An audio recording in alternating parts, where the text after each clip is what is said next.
What do you see are the most likely outcome of this trip? We're looking forward to this trip pushing forward climate cooperation and climate action. I think the tenor of these trips in past years has often been focused on what China can learn from California.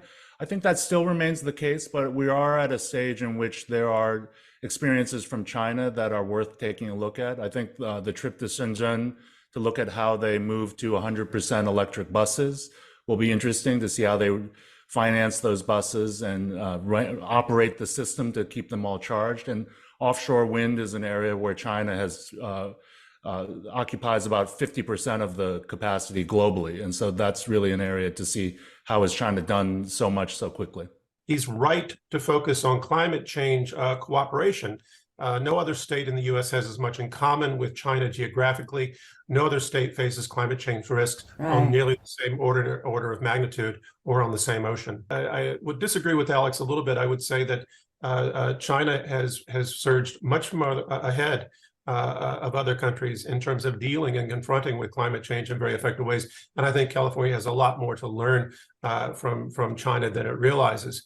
Nevertheless, as a recent leading think tank declared, climate change in California is an immediate and escalating threat. At the same time, the California economy is not dominated by the oil, coal, and automobile industries or lobbies. And unlike Washington, the state government is not overwhelmed by the military-industrial academic think tank complex.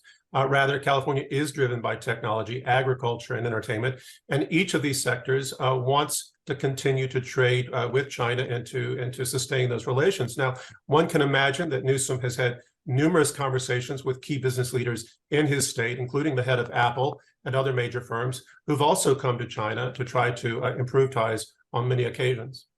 Professor Wang, since your name is being mentioned, please. Both sides are struggling with issues that we don't know the answer to right now. So how do we rapidly decarbonize an economy, fundamentally change our energy system? China's done a great job on deployment, but they also have problems on making sure those deployed and built wind and solar technologies get on the grid and get used. Right? And that's something that they could learn from California.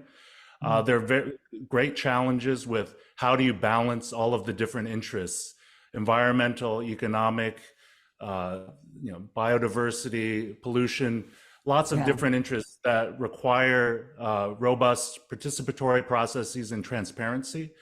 That's something that California and China have shared a lot of ideas about and are grappling with how to implement climate action quickly while considering all of these other interests as well.